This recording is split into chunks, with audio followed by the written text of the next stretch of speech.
ನಮಸ್ಕಾರ. ನೋಡಿ, ಈ ಒಂದು ರಾಶಿ ಭವಿಷ್ಯದ ಬಗ್ಗೆ ನಾವು ನೋಡೋದಕ್ಕಿಂತ ಮುಂಚೆ ಕೆಲವು ವಿಚಾರಗಳನ್ನು ಜನಗಳಿಗೆ ಹೇಳಬೇಕು. ಜ್ಯೋತಿಷದಲ್ಲಿ ನ್ಯೂಮರಾಲಜಿ ಇಲ್ಲ.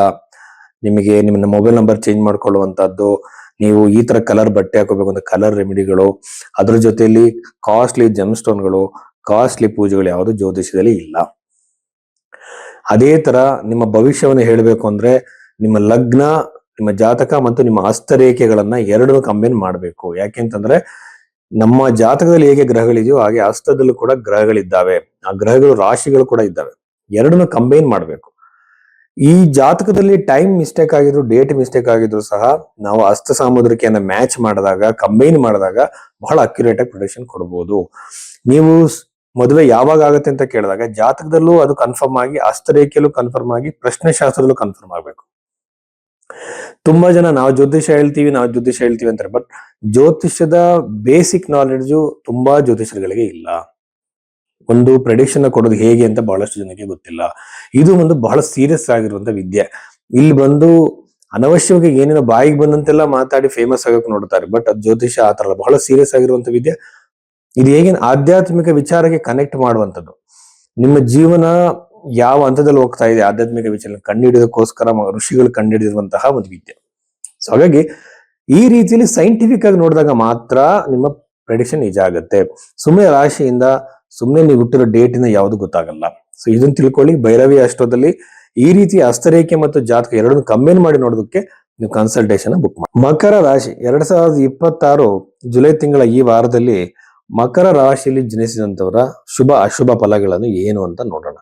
ಮಕರ ರಾಶಿಯಿಂದ ಡೈರೆಕ್ಟ್ ಆಗಿ ಸಪ್ತಮ ಭಾವದಲ್ಲಿ ಗುರುಗ್ರಹ ಇರೋದ್ರಿಂದ ವಿವಾಹದ ವಿಳಂಬ ಸರಿಯಾಗತ್ತೆ, ವಿವಾಹ ಆಗೋ ಸಾಧ್ಯತೆ, ಎಂಗೇಜ್ಮೆಂಟ್ ಆಗೋ ಸಾಧ್ಯತೆ, ನೀವು ಇಷ್ಟಪಟ್ಟಂತ ಸಂಬಂಧ ಬರುವಂತ ಸಾಧ್ಯತೆ, ಇದೇ ತರ ವ್ಯಕ್ತಿ ಬೇಕು ಅಂತ ನಿಮ್ಮ ಮನಸ್ಸಲ್ಲಿ ಇರುತ್ತೆ, ಅದೇ ತರದ ವ್ಯಕ್ತಿ ನಿಮ್ಮ ಜೀವನದಲ್ಲಿ ಪ್ರವೇಶ ಮಾಡುವಂತ ಸಾಧ್ಯತೆ ಮಕರ ರಾಶಿಯವರಿಗೆ ಅತಿ ಹೆಚ್ಚಾಗಿ ಇರುತ್ತೆ.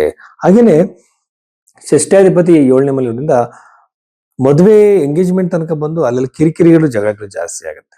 ಸೊ ಹಾಗಾಗಿ ಕೇರ್ಫುಲ್ ಆಗಿರಿ ಆ ವಿಚಾರದಲ್ಲಿ. ಬಟ್ ಇದ್ರ ಜೊತೆಯಲ್ಲಿ ಸೆಕೆಂಡ್ ಮ್ಯಾರೇಜ್ಗೆ ಸಂಬಂಧಪಟ್ಟಂತೆ ಬಹಳ ಶುಭವಾಗಿದೆ. ಎರಡನೇ ಮದುವೆಗೆ ಸಂಬಂಧಪಟ್ಟಂತೆ ಯೋಚನೆ ಮಾಡ್ತಿರ್ತೀರಾ, ಒಳ್ಳೆ ಸಂಬಂಧಗಳು ಬಂದಿರಲ್ಲ ಸಾಧ್ಯತೆ. ಜೊತೆಯಲ್ಲಿ ಮ್ಯಾರಿಟಲ್ ಡಿಸ್ಪ್ಯೂಟ್ಸ್ ಕೋರ್ಟ್ ಕಚೇರಿಯಲ್ಲಿ ಇರುತ್ತೆ. ಗಂಡ ಹೆಂಡತಿ ದೂರ ಆಗ್ಬಿಟ್ಟಿರ್ತಾರೆ. ಇನ್ನು ತುಂಬಾ ಕಾಲ್ಸ್ ಬರುತ್ತೆ ನನಗೆ, ಸರ್ ನಾನು ಇಂಥ ದೇಶದಲ್ಲಿ ಇದೀನಿ, ನಾನು ಬಿಟ್ಟು ಹೋಗಿ ಇಂಡಿಯಾದಲ್ಲಿ ಇದ್ದಾರೆ, ಹೊರ ದೇಶದಲ್ಲಿ ಇದ್ದಾರೆ ಅಂತ.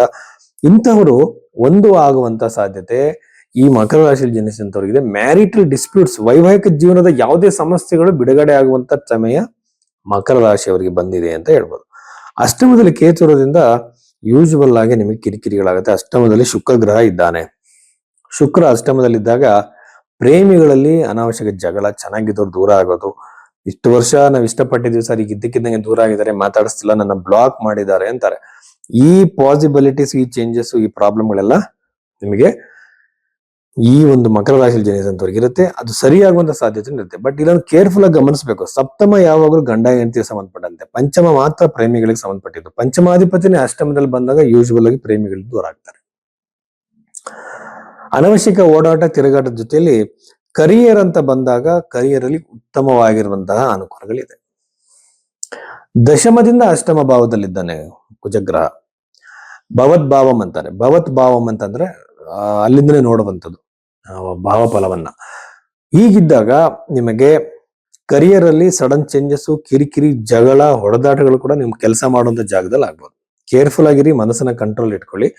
ಜಾಬ್ ಚೇಂಜ್ ಆಗುವಂತ ಸಾಧ್ಯತೆ, ಚೇಂಜ್ ಆದ್ಮೇಲೆ ಕೆಲಸದ ಹುಡುಕಾಟದಲ್ಲಿ ನಷ್ಟ ಆಗುವಂತ ಸಾಧ್ಯತೆಗಳು ಇರುತ್ತೆ. ಈ ವಿಚಾರದಲ್ಲಿ ಕೇರ್ಫುಲ್ ಆಗಿರಿ. ಹೊಸ ಜಾಬ್ಗೆ ಟ್ರೈ ಮಾಡದೇ ಇರೋದೇ ಒಳ್ಳೇದು. ಈ ಟೈಮ್ನ ಸ್ವಲ್ಪ ಸಂಯಮದಿಂದ ಕಳೆಯೋದು ಒಳ್ಳೇದು. ಹಾಗೇನೆ ಚತುರ್ಥ ಅಧಿಪತಿ ಪಂಚಮದಲ್ಲಿರೋದ್ರಿಂದ ಮಕ್ಕಳಿಗೆ, ನಿಮ್ಮ ಮಕ್ಕಳು ಏನಾದ್ರು ಪ್ರಾಪರ್ಟಿ ತಗೊಳ್ಳುವಂತ ಯೋಚನೆ ಇದೆ, ನಿಮ್ಮ ಮಕ್ಕಳಿಗೆ ಪ್ರಾಪರ್ಟಿ ತಗೊಳ್ಳೋ ಯೋಗಗಳು ಕ್ರಿಯೇಟ್ ಆಗುತ್ತೆ. ಷಷ್ಠದಲ್ಲಿ ಸೂರ್ಯಗ್ರಹ ಇರೋದ್ರಿಂದ ಕೋರ್ಟ್ ಮೆಟ್ಟಿಲ್ ಹತ್ತುವಂತ ಸಾಧ್ಯತೆ, ಪೊಲೀಸ್ ಸ್ಟೇಷನ್ ಮೆಟ್ಟಿಲ್ ಹತ್ತುವಂತ ಸಾಧ್ಯತೆಗಳು ಹೆಚ್ಚಾಗಿರುತ್ತೆ. ಯಾವುದೋ ಒಂದು ಡಿಸ್ಪ್ಯೂಟ್ಗಾಗಿ, ಏನೋ ಒಂದು ಕಾರಣಾಂತರದಿಂದ. ಹಾಗಾಗಿ ಅಲ್ಲೂ ಕೂಡ ಸಂಯಮದಿಂದ ವರ್ತಿಸಬೇಕು. ಸಮಸ್ಯೆಗಳು ಬಂದಾಗ ಮನಸ್ಸನ್ನ ಗಟ್ಟಿ ಮಾಡ್ಕೊಂಡು ತಾಳ್ಮೆಯಿಂದ ಸರಿಪಡಿಸ್ಕೋಬೇಕು. ಉಗುರಲ್ಲಿ ಹೋಗೋದಕ್ಕೆ ಕೊಡ್ಲಿ ತಗೊಂಡು ಹಾಗೆ ಸಮಸ್ಯೆನ ದೊಡ್ಡದು ಮಾಡ್ಕೋಬೇಡಿ.